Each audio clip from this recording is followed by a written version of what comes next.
Hey, and welcome back, guys. You might remember us if you've been watching the channel. If not, this might be the first time. Like, who the heck are these guys and what do we do? We're still trying to figure that out ourselves, honestly. But we do like to talk about movies. And today, I think we have a pretty good episode for you. And, I would be remiss. My name is Dan, and with me today, I have My name is Matt. Matt. So for those of you who have been to the channel or those of you who haven't been on the channel, Matt and I like to talk about movies. And today we're going to be talking about one that just hit theaters. May 16th, I believe, was the official release date. Is that Yes, correct? yes, sir. All right. So today we were going to be talking about Final Destination Bloodlines. So, a long running franchise. And Matt, I know you're the movie buff out of the two of us that has a lot more knowledge than I do on the subject. Do you know or have any recollection when the first Final Destination hit movies? Oh gosh, I think it was 2000. Okay. I wasn't prepared for that question. I'm pretty sure it was 2000. Uh, Someone will have to fact check me. Um, Maybe the lady in the chair. Um, She is looking into that for us right now. But honestly, again, guys, we are not super professional movie 2000 critical people. 2000 has been confirmed by the lady in the chair. Mr. Matt is a filmmaker. He is coming out with his own film coming soon. I know last episode we had a comment about too much self I was going to promotion. say, hold on, Dan. Let's not do self promotion. We can't I do know. self promotion. I say it's a bad thing. It's a bad habit, guys. And honestly, that's what we're here to do is to give you honest reviews. A lot of it's going to be, how we feel, but both Matt and I are familiar with movie terms. Um, we'll just Well, say that. just just to go back to the self-promotion thing real quick, I think part of the reason we do that, at least maybe subconsciously, is because we want people to know who we are. Like, if you don't like us, why are you going to care what we think about the movie? You know, I mean, you might just be watching all the reviews and just seeing what a general opinion is. But if you're a regular visitor to this channel, first of all, thank you. Second of all, you're going to want to know who we are and what we do, as far as like maybe when we're not sitting in front of a computer recording these. So this is just like a small peek behind the curtain of like, yeah, I make movies, and Dan does Dan things. So, um, yeah, that's all I wanted to say. I didn't mean to cut you off. It's no, you're not cutting me off. And honestly, we're open to suggestions. We have done 80 some odd videos. This is episode 86 of Picture This. Okay, so 86 episodes of Picture This. So if you haven't checked this out and you want to see something, maybe you're into some older movies. We did do a lot of popular picks. We've even done some on out of the 1001 movies you should watch before you die. We did a whole section on nightmares and screams. So if I ever text back in the comments, you'll see that under the nightmares and screams handle. Matt's got the Picture This film reviews handle.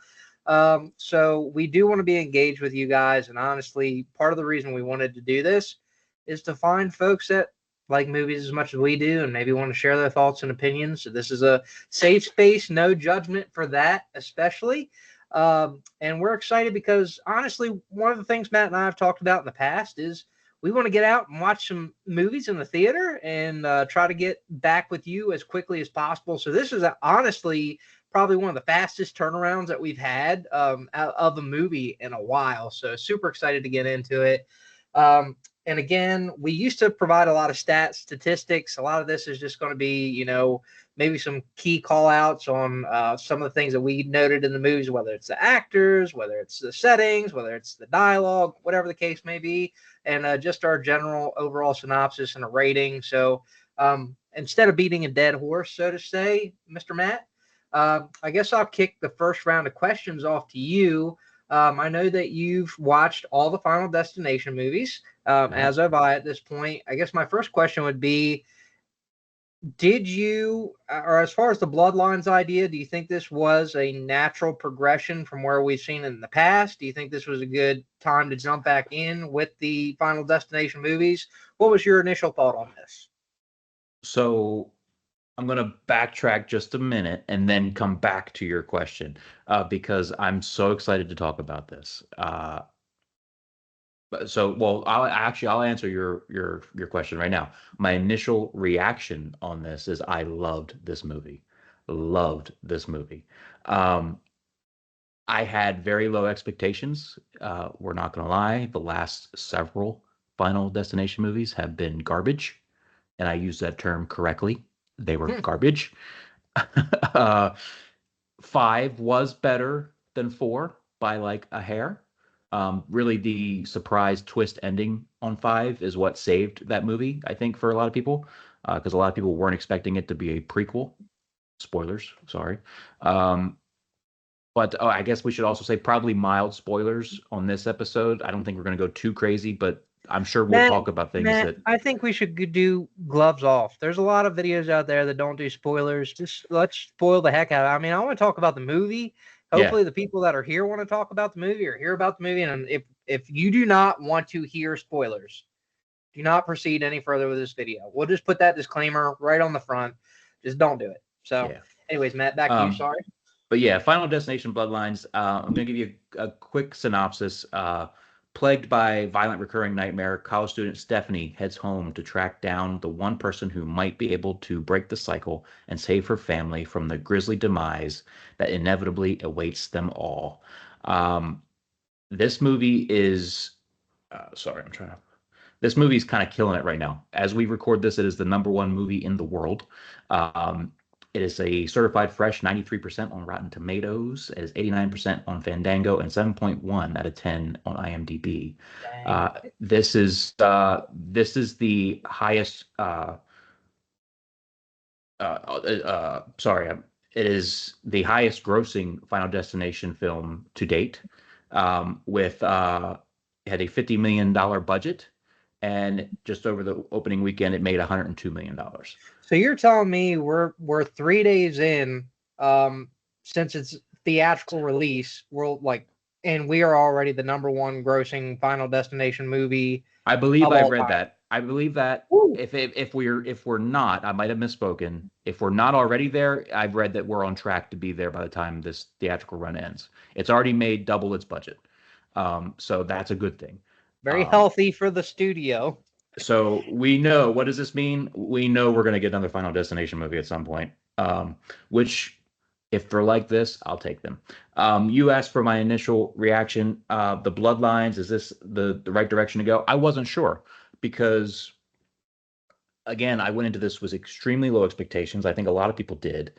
And I was pleasantly surprised with how much I enjoyed it, how much they veered from what didn't work. And the directors, Zach Lipovsky and Adam B. Stein, have went on record and said, we know, we watched, the previous movies. We know what the fans didn't like. We know what doesn't work. And we tried to go back to what did work. And I think that's can be me personally. I think that can be seen here. I think it's very much more character driven than what we've seen in the last few films. I found myself caring about these people, caring about their family dynamic. I think it was a different approach. I think it worked. Um, and yeah, I enjoyed what they did with it. I think it was a fresh take on a long dead franchise. I mean, this is the first Final Destination film in 14 years. Jeez. And it's amazing too, just for the fact that we live in a time of reboots and remakes and sequels. I know I'm actually eagerly awaiting the sequel to Scream, so really excited to see that one when it comes through. So Final Destination, growing up, honestly, it was one of those franchises that I think stuck with you. There is no point in my life where I go behind a truck with logs, for instance, and I don't immediately just freak out like, oh my gosh, what's going to happen here? And it's just like the effect that Final Destination has, right? So I guess in a way, Matt, I know you didn't directly ask me for Oh, my sorry. take. No, Sorry. it's fine. It's okay. I know you didn't ask. I'm going to tell you anyway, so I'm here. Honestly, Matt and I have differing opinions in horror movies in some regards. Unfortunately, that is the case on this. It is not I my favorite. Go ahead. I don't want to cut you off, but I was thinking I was going to text this to you, but I was like, no, I'll wait for the show. Uh, we said a couple episodes ago that a lot of times we are similar on movies but differ on horror. I don't know. I'm thinking we are very similar on older films that are like nostalgic to us and are different, very much so, on newer films, is It how I might would phrase it that. might be. So my and I hate to do this. I do have to talk about how I watch a movie. I am one of those people that will sit there and I want to try to figure out what is going to happen next. It's just how my brain works. And if I'm able to do that, it makes it very much unenjoyable for me. Matt is different. Matt goes in and he goes to watch a movie to enjoy it, and I feel like I like to analyze the crap out of it and like blow out of my mind. So again, I know this is just initial reactions. I didn't like it for the fact that I may have not been able to pin down exactly what was going to happen, but even up till the last scene, I knew I knew how this movie was going to play out. My and I'm going to kick it over to your favorite part. I do have a favorite part of this, and I feel like if it had stayed at a certain level, then I would have probably reacted better to this movie. So sorry, I'm going against 70 some percent of you guys and 90 some percent of the critics, but it just wasn't my cup of tea. And I know we'll get in the final credits and all that. So, Matt, I know the progression has kind of or is going this route. My question to you is, what standouts did you have in this movie that made it something you enjoyed? Was it the direction? Was it the acting, the dialogue, the script? What was it that made you appreciate this and say it's one of the best Final Destinations that you've seen, and especially years?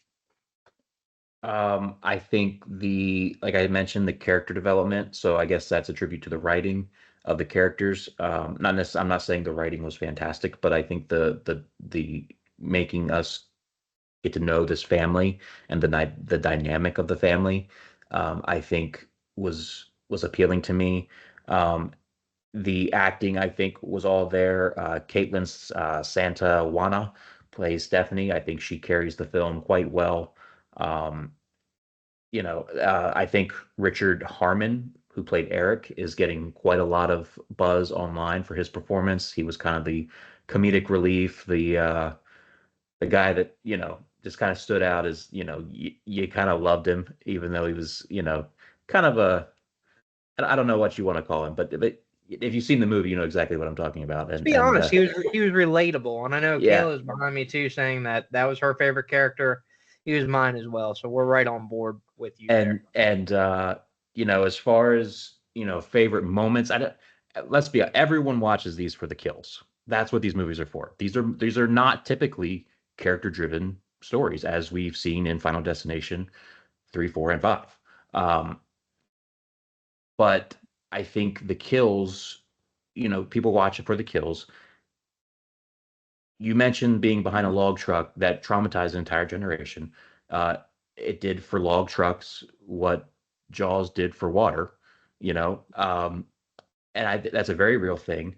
And I think on most lists that you watch, that'll probably be the number one Final Destination kill, and it deserves to be there. However, I challenge that this film has a kill in it that I think, if not tops it, damn near comes close. I have a feeling I know which one you're talking about because it's the one that's very like in Yes. my mind. It's like, oh my god. So excited to hear that for sure. How about you? I'm going to throw the question right back at you this time around. So, favorite parts, again, I know we just talked about Eric. I think that he was an incredibly relatable character. And even though he was not a perfect character, he was probably one of the most real people like Yeah. characters in the entire movie. Outside of that, my favorite scene was actually the open when they're in the tower, the sky How could we tower. not talk about the opening? The opening is one of my favorite parts as well. I think that was beautifully made. I think it was beautifully filmed. I think that over top of everything, the anxiety was there, the stress was there, all of that was present, and it really set the expectation for me that the rest of the movie is going to fall in line with this. And like you said, some of the older Final Destinations were a little more story driven and not so much reliant on the kills. Even that part, with as many deaths occurring, I felt was a very key piece or element to the movie that established a story and really set it off as Bloodlines. Because honestly, I was like, well, Bloodlines, it makes sense. Somebody's born, they're going to get killed off. And this really sets it up for that. The only thing that was different to me was in all the Final Destinations, you knew you were watching like a premonition, whether it was on board the plane and then they get on and he sees the disaster and then it like zooms back to that. This didn't do that. And it kind of let that sit for a little while to build on. And then you eventually see it from the perspective of the granddaughter. So I appreciate that transition. I thought it was a different way or a different take to go or to move the story forward. But overall, that was my all-time favorite. So I liked how they didn't we didn't get premonition. All five movies before this, we saw the only premonition, quote unquote, that we saw was the one in the beginning, that the granddaughter was having of her grandmother. But everything else that we saw, like when the basketball is gonna could hit and knock them into the dump, the can and get, thrown into the dumpster. She just was putting that all together in her head. It wasn't like she had this whole vision that we watch as an audience, and we're not sure if it's actually happening or if it's going to rewind and then because that's what all the other movies do. So this movie differs in that it almost felt more real in that we don't see her premonition. She's not actually having quote unquote premonition. She's just having feelings and thoughts like, oh, I got to keep an eye out for everything. Oh, that could possibly happen if that falls this way or this does that, and that's kind of what these movies do to you. I mean, when they're effective, just like you said, riding behind a log truck, when they're effective. Didn't you find it kind of odd to the fact that specifically how that issue with the garbage truck happened, how it laid out, was portrayed or illustrated in the book that the grandmother gave to the granddaughter? Did you catch that? Was it in the book? Yeah, I believe there was like a, a picture of the trash truck and all that, and I was just like, wow, that was interesting that they gave that. Yeah, so if you have a chance to rewatch it, definitely pick that up because there was a lot of things in that book that I think ended up being or playing out later. So, but you were talking, so go ahead. No, absolutely no. I guess the next piece that we would transition to, then we talked about our favorite parts. I guess overall, how'd you rate the movie? What did you say, or what did you think about the movie? We got to go into the kill. We got to go into the kill before we give a rating. We got to talk about the kill that possibly tops all kills. Anyone want to talk about an MRI machine? I know that's exactly the one I was thinking about too, and it was tragic because honestly, if no one wanted to see him die, especially when we found out that he's safe. He's, again, spoilers, he's not a part of the bloodline. Did that the whole thing that happened with his nose ring and the chain and the fire? So all that actually happened, right? Or was that just the lady imagining it and he just I took it as actually happening because they said the tattoo fire burned down or something. Right. Yeah. So I took it as it actually happened. So, which is wild. When you think about that, you almost forget about that because then the next, when he does die, is so brutal and so memorable that you almost forget that he almost died earlier. Which is by this crazy series of events with the fan and like you said, the chain and the fire and the nose. I'm like, oh, this is gonna be brutal to watch. But that could have easily been one of the most brutal parts had they just done that. Like that was just, woo. Yeah, but no, and instead they went a much more brutal route and killed literally two birds with one stone. And I think was it violent and grotesque? Yes. If you're here for that blood and guts and gore, this is your kill. This is the kill that tops the movie. This is the kill that's probably the most memorable of the whole movie. And then I just think it was the one that, like, it was so outlandish that, like the log truck, not to keep comparing, but like that was something that wiped out an entire highway. You didn't see it coming. The very first time you watched it, you didn't see it coming. Now I watch it, I'm like, oh, how did I not see this coming? But back then you didn't see it coming, and it created all this chaos, and I think that's what this kill does, and it it creates this with just two people involved. It creates this painful, you're just watching it and you see these the piercings just start coming out, from his clothing, and it's brutal to watch, and it makes you want to go, oh, I don't know if I want to watch this, but at the same time you're like, okay, this is why I'm here, and gosh, it's a bad way to go out. Yeah, well, especially when you get folded like a sandwich, I don't think that was necessarily a highlight for him for sure. And then literally the poor guy that's over dying from his allergy gets his Yeah. EpiPen, finally stabs himself, and then I knew the spring was going to take him out because they made it obvious. They really did. And then it's pulled right through the door, goes through his skull. I wasn't expecting that level of gore when that thing hit his head. Like it literally just exploded part of his head. And again, I'm going to transition a little bit. So Matt, I know you said that was your favorite, like your favorite part.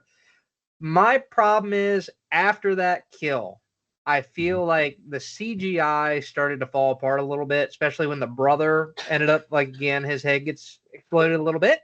And then when the mom gets crushed, and then I know we're going full spoilers into this, at the end of the movie, I felt it was so predictable. So they've done all this elaborate stuff, especially with Eric when he's inside the tattoo shop, how the little guy is like wiggling, like it. What are those experiments called? Girl in the chair. What is that? Do you know of the hand when you're like setting in chain, like a chain of events? Not foreshadowing. It's like a certain kind of mechanism you create in like high school. But anyways, like you start with one thing and it makes another thing happen, makes another thing happen. Everything else was so elaborate. I felt that one, how the mother died, the pole just falls on her and squishes her.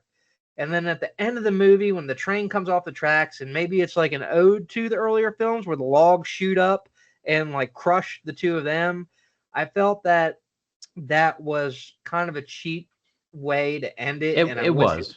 It was. I kind of thought that at least one of them, of the two, the brother and sister, might survive. Just simply because, you know, potential sequel, or, people have survived these movies before. A lot of times though, but more times than not, these films do end with everyone dying.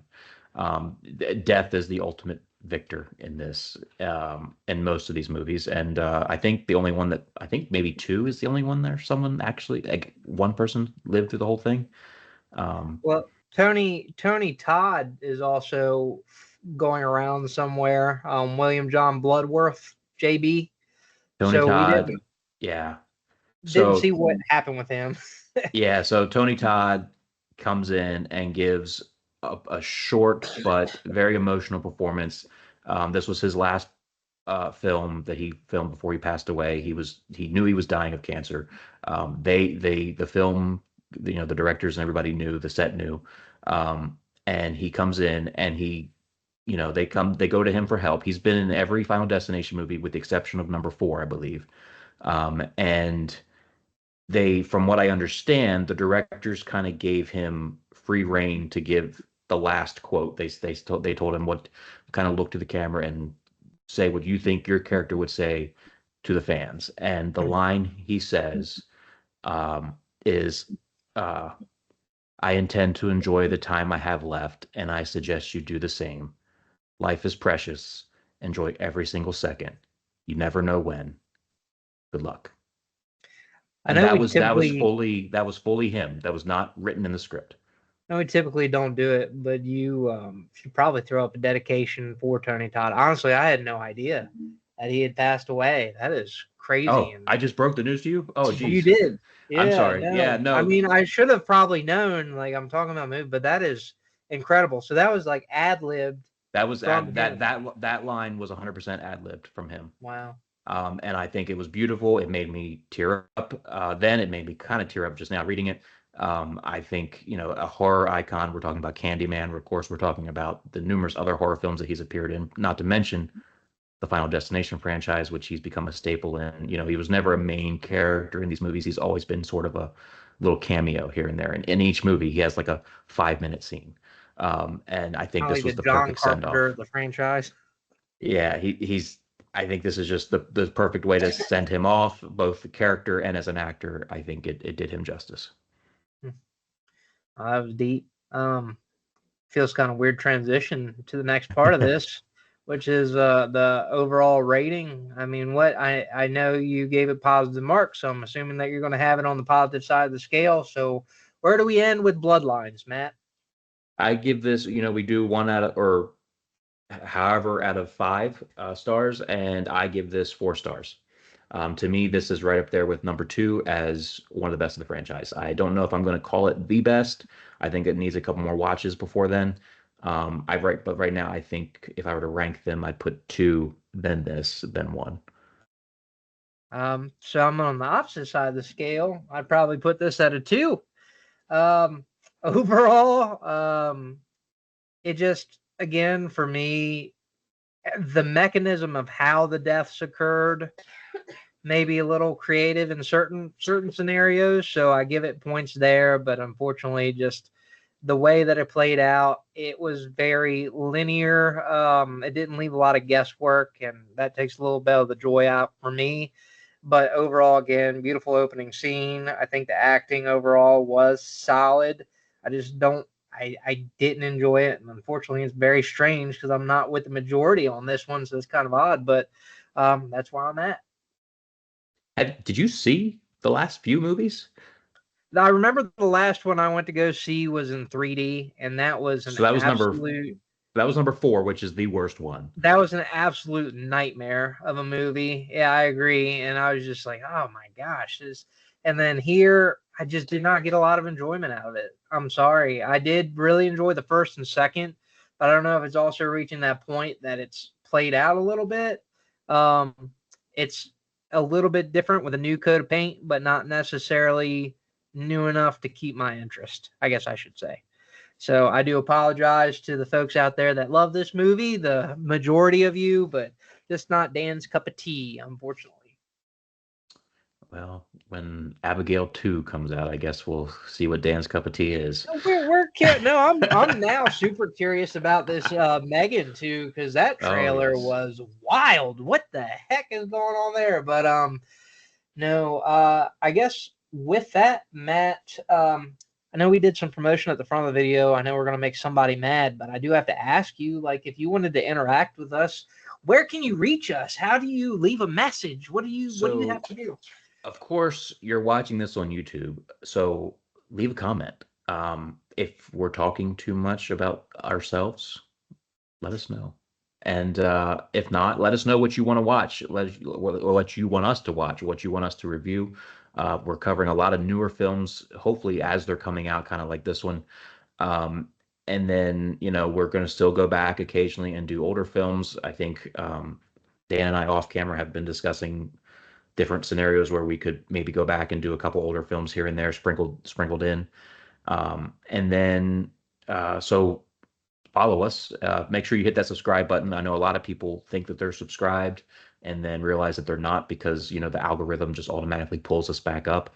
But make sure you double check and hit that subscribe button and uh, youtube.com/picture this film reviews. And then you can follow us on Instagram, which we are slowly and surely back up and running. Instagram at picture this reviews. And I think that's it. Yeah. Guys, we're excited to be part of this with you. I think now almost on a regular cadence and especially more organic and easier for us. So if there's something that you want to see, drop us a line. We're always interested. We always want to know about your perspectives on the movie. Drop us a comment like Mr. Matt had said below. Let us know if you agree with our reviews. If you think that we're just crazy men, I think one of the comments we had back in the day said, what are these two bald guys talking about? Well, this is what we're talking about. So again, if you're interested, you're getting a little bored, come watch a movie with us. Tell us what you think. Um, yeah, it's exactly what I said, lady in the chair. Anyways, thank you so much for your time. Matt, why don't you go ahead and sign us out? In memory of Tony Todd, life is precious. Enjoy every single second because you never know when. Good luck to everyone and Love one another. See you guys.